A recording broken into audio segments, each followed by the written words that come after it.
hermanos, estoy realmente impresionado de la manera en que ustedes están organizándose para elegir varones que estén al frente de la administración de la congregación, porque se lo están tomando muy en serio. Los felicito y los animo a seguir adelante, a hacer lo mejor que se pueda.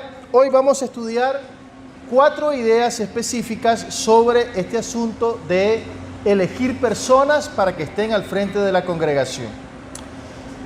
Después de 36 años que he estado en la congregación, en la Iglesia de Cristo, 36 años ya, he visto elegir a muchas personas. Unos han sido muy buenos y otros han sido muy malos. Es la verdad. He visto muchísimas elecciones y algunas veces a mí también me han elegido. Entonces, este asunto de las elecciones de las personas es de esa forma. Siempre hay que buscar a personas que estén delante del pueblo, ayudándole, administrando, etc. Conozco un par de congregaciones aquí en nuestro país en donde nunca hay paz. Usted entra por la puerta y puede cortar el ambiente, mire, porque nunca hay paz. Siempre hay guerra, hay divisiones, hay contradicciones, e incluso se oyó decir que en una congregación los líderes se fajaban ahí delante de todo el mundo. Eso es horrible.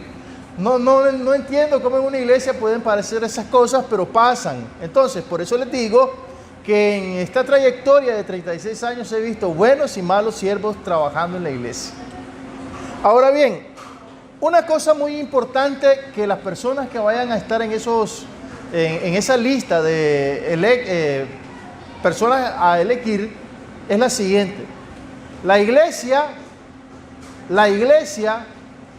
es lo que son sus líderes. ¿Me doy a entender? La iglesia es lo que son sus líderes. La iglesia es el líder. Por lo tanto, esto pone una carga muy grande en los hermanos para elegir a aquellos que van a estar frente a ellos.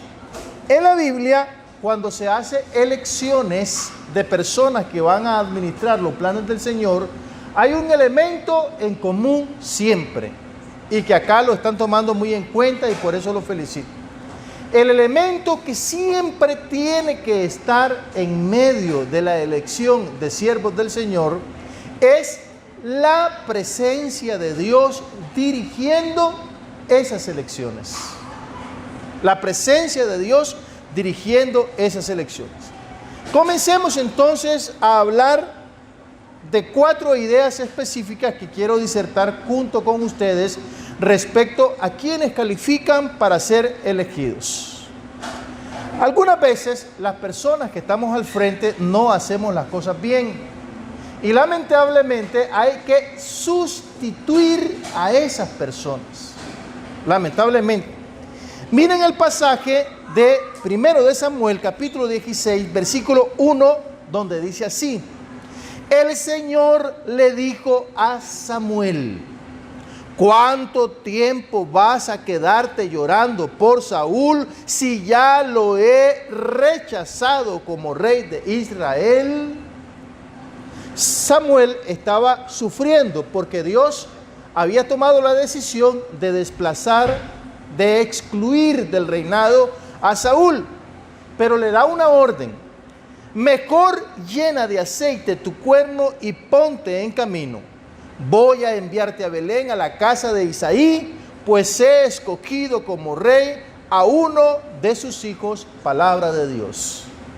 Entonces, lo que vemos acá es que lamentablemente el rey está cumpliendo mal su función. El profeta que lo ayudó a coronarse ahí, que lo ungió, sufre porque lo quiere mucho, pero Dios le dice: ¿hasta cuándo vas a estar sufriendo por este hombre? Mejor hace una cosa: vas a ungir a una persona a la cual yo te voy a designar. Mire, en el año 2003 yo comencé a vivir en Estados Unidos, en Miami estaba, y llegué a una congregación, y el primer día que llegué a la congregación vi una cosa que nunca en mi vida la he visto aquí en nuestra nación, ni en otra nación, no lo he visto. Vi cómo uno de los hombres que era anciano de la congregación pasó al frente y dijo: hermanos queridos, les agradezco por haberme dado la oportunidad de servirle a la iglesia en esta responsabilidad, pero a partir de hoy renuncio a este cargo de anciano. Yo me quedé asombrado porque nosotros nunca hemos visto eso en la iglesia. Al contrario, parece que esos puestos fueran vitalicios, que a la gente nunca se le puede sacar de ese lugar. Pero ese valientemente dijo así: yo renuncio, y puso las razones delante de la gente, diciendo que renunciaba porque las cosas en su hogar no estaban tan bien. Se necesita mucho coraje, valentía, humildad para que un hombre en esa posición diga: no puedo más porque tengo motivos de fuerza que me impiden seguir en este ministerio. Entonces, algunas veces es necesario sustituir. En Nicaragua yo lo que he visto es que hay personas que hacen actos vergonzosos y aún así continúan en los ministerios. Eso es lo que yo he visto. Después de tanto tiempo, yo sé que los ministros que son también de cierta trayectoria han visto lo mismo. Allá no, yo vi que ese hombre renunció de una manera humilde, sencilla, y dejó ese ministerio. Así debería ser. Lamentablemente, algunas veces nosotros no hacemos las cosas tan bien como se deben y es necesario sustituirnos por otras personas que sean preparadas por el Señor para ejercer el ministerio de dirigir la iglesia. Entonces, número uno, algunas veces es necesario que haya relevos. Y no solamente porque tal vez la persona que está dirigiendo se está equivocando, sino porque también es necesario que haya relevos generacionales en la dirección de las congregaciones. Idea número dos. Idea número dos. La elección de cualquier varón ministro debe hacerse en la presencia de Dios.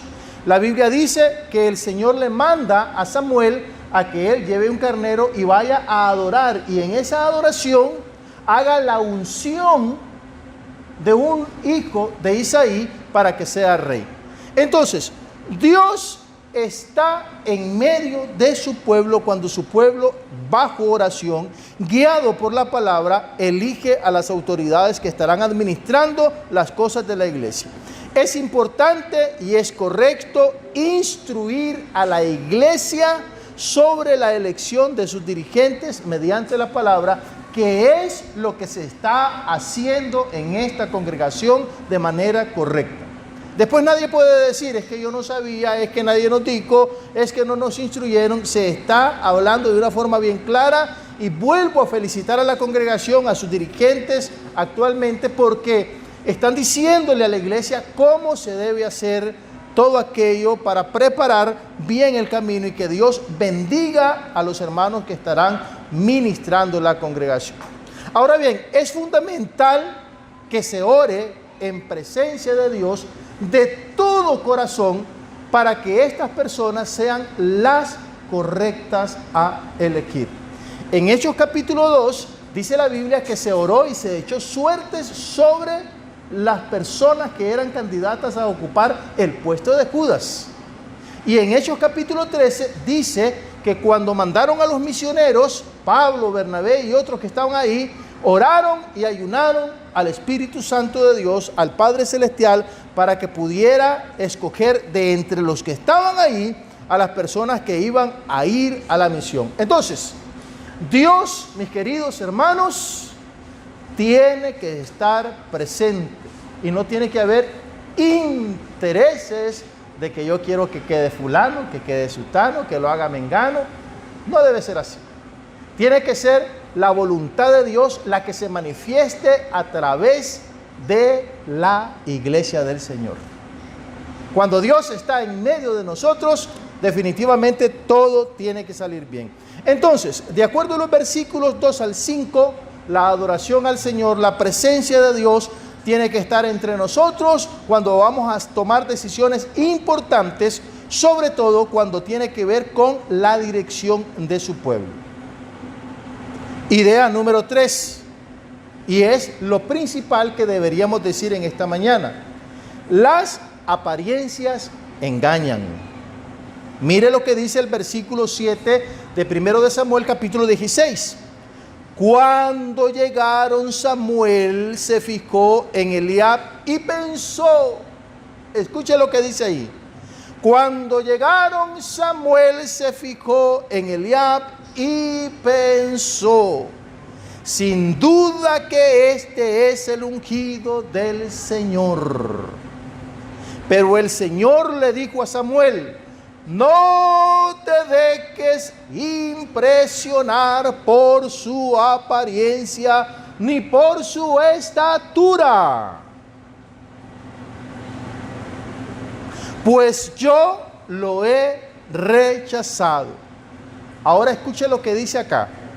La gente se fija en las apariencias, pero yo me fijo en el corazón. Palabra de Dios. La gente se fija en las apariencias. Ay, mire qué guapo ese hombre, qué alto ese hombre, qué rubio ese hombre. Ese es perfecto por la apariencia, porque nos parece buena gente, porque tiene ciertos modales y entonces creemos que es sabio, que es bueno, es inteligente, y ese es el que debe estar al frente de la congregación. La Biblia dice acá que Samuel se impresionó. ¿Qué fue lo que le impresionó a Samuel de ese muchacho? Que era, dice, la Biblia dice, era alto.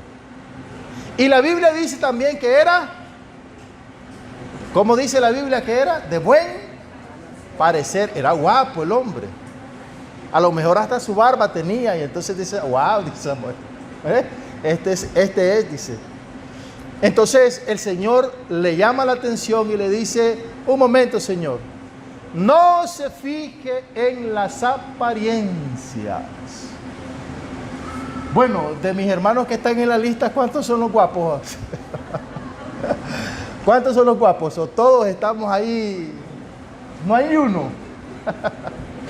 Entonces, mire, no se fije en las apariencias. Samuel pensó que Eliab era el hombre indicado para ser rey porque vio que era un hombre alto y guapo.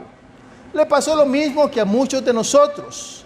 Las apariencias nos han engañado y nos hemos equivocado con relación a ciertas personas. Y este hombre Eliab ni siquiera tenía el carácter para ser un líder.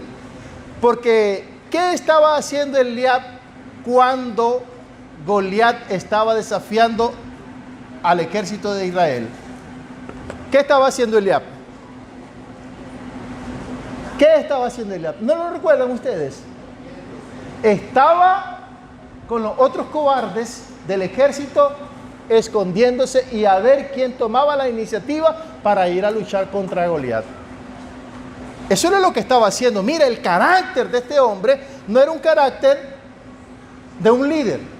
No era una persona que estaba al frente, era una persona pusilánime. Era una persona de apariencia, pero sin carácter, sin fuerza, sin voluntad. Entonces dice Dios: yo lo he elegido. Caras vemos,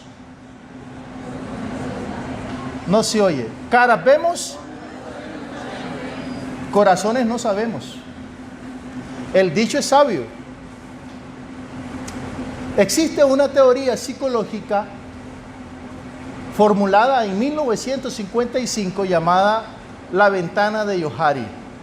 ¿Quiénes conocen la teoría de la ventana de Johari? ¿Alguien? La ventana de Johari. ¿En qué consiste la ventana de Johari? Y póngale mucha atención a esto. La ventana de Johari es una teoría que nos indica lo siguiente: que las personas tenemos 4 perfiles. ¿Cuántos perfiles? 4 perfiles. 1, el público. Ustedes me están viendo a mí. Ven cómo hablo, ven cómo vengo vestido, ven cómo me peino, miran mi apariencia. miran mi comportamiento aquí en la iglesia, ese es el perfil público. Ok, ¿estamos bien? Usted tiene un perfil, ¿cómo?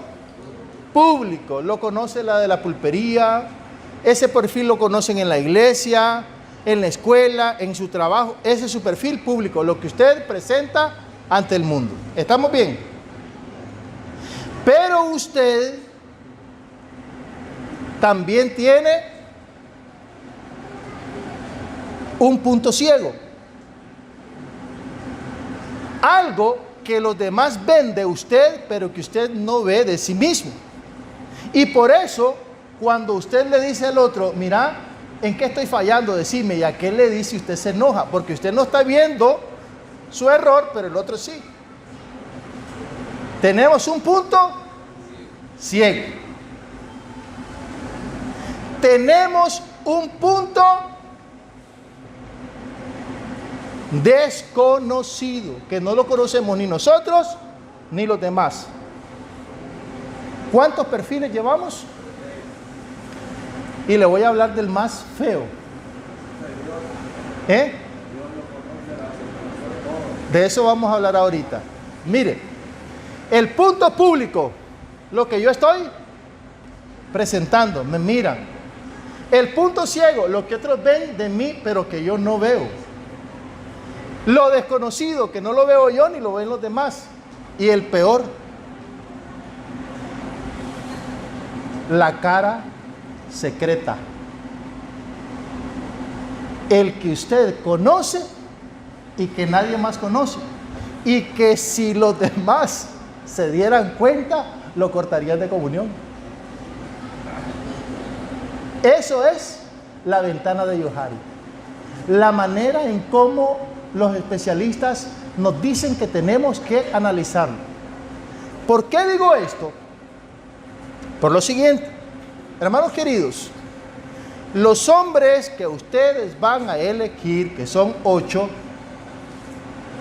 también no se escapan de esto. Tienen sus cuatro perfiles. Oremos al Señor. Pidámosle a Dios que el lado que solo ellos conocen no sea malo, no sea oscuro, no sea un lado que perjudique su ministerio, que les impida servir a Dios. ¿Me doy a entender? Porque todos nos equivocamos. Todos. Y entonces usted encontró al hermano, ay, mira, viera si lo vi. Mira, aquí tomé una foto. Si no le he publicado, por misericordia, pero mira. Entonces, hermano, todos tenemos un lado con el que estamos luchando. Pero tenemos que pedirle al Señor que nos ayude a encontrar varones que, a pesar que tengan sus secretos, que esos secretos o ese lado que solo ellos conocen no les impida trabajar para la obra del Señor. Porque caras vemos, pero no se saben los corazones. Estoy hablando o tratando de ser claro, porque en realidad no solo la gente que va a ser electa tiene estas situaciones. Todos, si usted está vivo, también usted tiene esa parte. Todos. Esto es psicología pura, no hay asunto, ay, yo me escapo, yo aquí, mire, mi vida es una carta abierta, olvídese de eso. Los especialistas no dicen eso, nos dicen que todos necesitamos irnos superando. ¿Y para qué tenemos que conocer estas cosas? Para irnos mejorando. Entonces, las personas que ustedes van a elegir no son personas perfectas, pero sí son buenos hombres, que quieren servirles al Señor. Dios puede ver completamente todo de una persona, como lo estaba diciendo mi hermano. Dios lo conoce todo. Ok. Ahora, déjenme explicarles por qué. Para Dios no existe ni pasado, ni presente, ni futuro. Para Dios solo existe el tiempo. ¿Ok? Me voy a explicar de otra forma. Para nosotros existe el pasado, el presente y el futuro. Pero nosotros no podemos andar en esa dimensión del tiempo. Solo podemos estar ¿en qué? ¿En qué parte? En el presente. Estoy aquí. Estamos aquí, estamos escuchando este mensaje. Usted está escuchando, yo estoy hablando. Está aquí. Usted no puede andar en toda la esfera del tiempo. Pero Dios sí. Dios conoce el presente, el pasado y el futuro, porque como para Él no existe el tiempo para Dios es algo que Él tiene de frente. Dios como que tiene el tiempo de frente, ahí está el tiempo para Dios. Para Dios no existen esas divisiones pasado, presente y futuro. Para Él simplemente está el tiempo y Él lo mira. Así que la mirada de Dios, la omnisciencia de Dios puede abarcar todo ese espectro de tiempo. Para Él no existe eso. Simplemente ahí está, como un retrato, como un paisaje que puede ver de forma total, completa. Y ahí estamos nosotros. Ahí estamos nosotros. Y por lo tanto, Él conoce todo, absolutamente todo el espectro de nuestra vida y no se escapa nada. A Dios no se le escapa nada. Él conoce tu corazón, Él conoce tu mente, Él conoce tus intenciones y por lo tanto es necesario orar pidiéndole al Señor que dé a esta congregación esos hombres que no son perfectos, pero que son buenos hombres para gobernar la administración de esta congregación. Y número 4, quiero decir en esta parte final, ¿cuál sería la característica más importante de un hombre que quiere servir a Dios? ¿Cuál sería la característica más importante?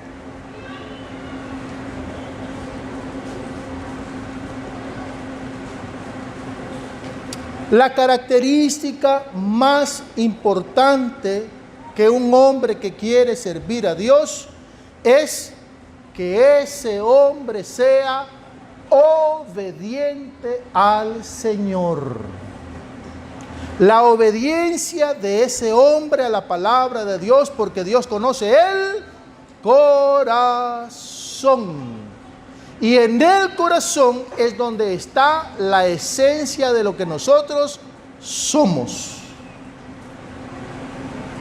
¿Dónde está la esencia de lo que nosotros somos? Está en el corazón. En el corazón está la esencia de lo que nosotros somos.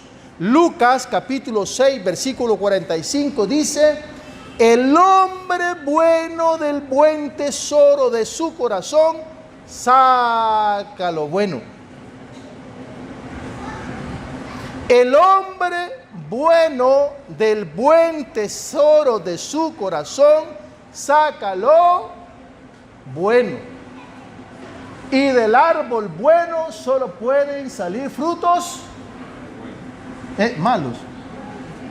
Solo frutos buenos. Por eso el árbol se conoce por... Usted no tiene dónde perderse. Ya viste fulanito de tal. Ese hombre participa, ese hombre generoso, ese hombre siempre está constante. Cuando hay una actividad lo llaman y él está ahí. Entonces, el hombre bueno del buen tesoro del corazón saca buenas cosas.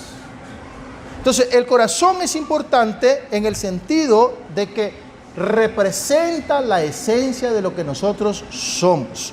Y luego dice el Señor: y el hombre malo del mal tesoro de su corazón saca lo malo, porque de la abundancia del corazón habla la boca. ¿Qué les parece? Palabra de Dios.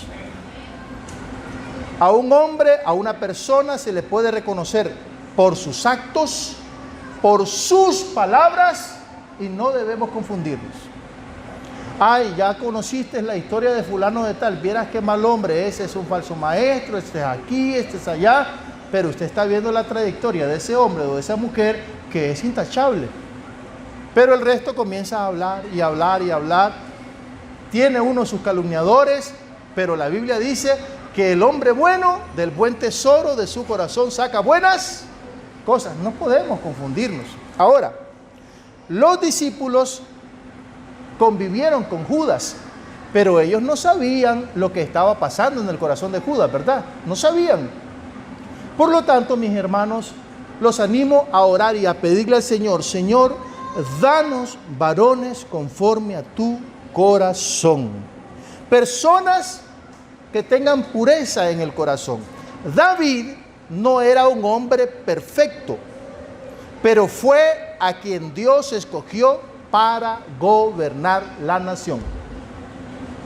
Otra vez, David no era un hombre perfecto, pero fue al que Dios eligió para gobernar la nación. Y aquí quiero decir algo que a lo mejor no le cae bien a algunas personas. Creo que estaba platicando con Valle, con el tocayo, hace poco. Cuando nosotros queremos elegir líderes, queremos que ellos llenen los requisitos de una forma perfecta. Eso no existe. Hermano, ¿y cómo vamos a hacer? ¿Vamos a contradecir la Biblia? Pues no, pero es que usted tiene que ser racional también y tiene que comprender. Yo no creo que en el mundo existan esas personas que así literalmente llenen exactamente esos requisitos, y por eso en las iglesias no hay líderes como ancianos. Yo no veo eso. En los Estados Unidos lo que yo veo es que la gente es muy práctica y ven que hay hombres que llenan ciertas características y los ponen. Pero les voy a decir una cosa, miren, la cultura de donde sale la Biblia, el Nuevo Testamento y esas prácticas no es la misma que la cultura nuestra, ¿o sí? ¿O sí? Llega el apóstol San Pablo a Listra, ahí le dan unos garrotazos y lo sacan medio muerto y él se va y regresa poco tiempo después. ¿Qué viene a hacer después que regresa? Y esa iglesia es nueva. ¿Qué viene a hacer el apóstol Pablo? Viene a establecer ancianos ahí. ¿Cómo? Pero si la iglesia la acaba de fundar. Y estas iglesias tienen más de 50 años y todavía no tienen líderes como ancianos y diáconos. ¿Por qué? Bueno, pues porque ellos estaban acostumbrados a ese tipo de liderazgos comunales. La gente en el Oriente conoce de esas asociaciones de ancianos. La gente conoce ese tipo de líderes. En nuestra costa atlántica, por ejemplo, hay consejos de ancianos, ¿sí o no? Y aquí en León hay consejos de ancianos. En Managua hay consejos de ancianos. Las culturas son diferentes, pero nosotros queremos aplicar las reglas de allá, acá, y somos diferentes. ¿Por qué mejor no racionalmente buscamos la forma de equilibrar las cosas y buscamos la media del asunto para establecer a nuestros líderes? Una cosa muy importante que usted debe saber, que la persona que va a ser electa para administrarlos a la iglesia tiene que ser conforme al corazón de Dios. ¿Por qué se decía en la Escritura que David era un hombre conforme al corazón de Dios? Por una razón muy simple. Cuando se dijo eso de David en 1 de Samuel capítulo 13 versículo 14, lo que había pasado era que Saúl había sacrificado un animalito para Dios porque estaba en un aprieto difícil. Eso fue considerado como desobediencia. Y por esa razón, Dios dice que lo quitó del reinado. ¿Por qué lo quitó? Porque él desobedeció. Al ofrecerle un sacrificio, lo que estaba haciendo Saúl era asimilándose a los reyes paganos idólatras. Mientras que en Israel la práctica era totalmente distinta. La práctica de los sacrificios y el culto era solamente para los sacerdotes. Pero en el paganismo los reyes eran reyes y al mismo tiempo sacerdotes. Entonces cuando Saúl hace ese sacrificio, lo que hace es imitar las creencias y las prácticas paganas. Y por eso Dios lo sustituye del reinado. Entonces Samuel le dice a Saúl que Dios se ha escogido una persona conforme a su corazón. ¿Qué significa ser conforme al corazón de Dios?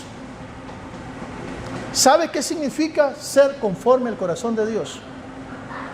Significa sentir querer lo mismo que Dios quiere.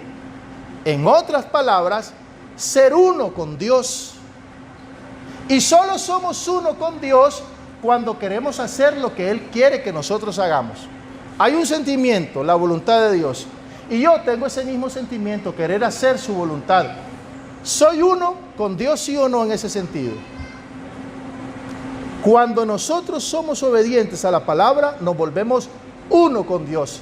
Jesús dijo, el Padre y yo, uno somos. ¿Por qué? Porque Cristo anhelaba, deseaba, estaba inquieto por hacer la voluntad de Dios. Entonces, cuando dos personas quieren lo mismo, esas personas son una. ¿Me doy a entender? Está la pareja delante del altar y entonces dicen ahora que ya no son dos, sino un solo corazón. Porque tienen un solo propósito de vida, porque se quieren, porque quieren estar juntos, porque quieren hacer lo mismo.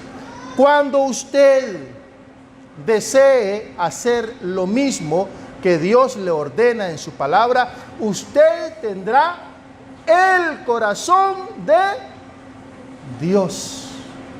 Elijan hombres conforme al corazón de Dios.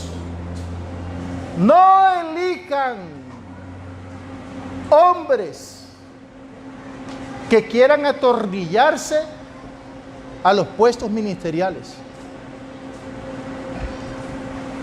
No elijan hombres que se preocupan cuando viene alguien más talentoso, porque como son territoriales, miran peligro. No elijan hombres que no se preocupen por ustedes, en el sentido que no los quieren desarrollar ni ayudarles a ustedes a que mejoren en sus habilidades ministeriales. Queridos hermanos, no elijan hombres que se crean mejores que ustedes. Hay mucha gente dirigiendo iglesias que se creen mejores que los demás. Hay muchas personas evitando desarrollar a los miembros porque les van a quitar el puesto, y cuando tal vez ellos tengan que irse a otro lado, ¿quién se queda ahí? Siempre necesitamos tener personas que queden en nuestros lugares. Elijan hombres conforme al corazón de Dios, es decir, obedientes a su palabra. Y sepan que esos hombres que ustedes van a elegir son hombres que se equivocan también, pero ustedes tienen que saber comprenderlos y, si es necesario, perdonarlos también. Muchas felicidades, hermanos. Lo están haciendo muy bien. Y mis oraciones están con ustedes para que los hermanos que queden entre ustedes dirigiendo la obra sean personas conforme al corazón de Dios. Que Dios bendiga su iglesia acá en Fátima.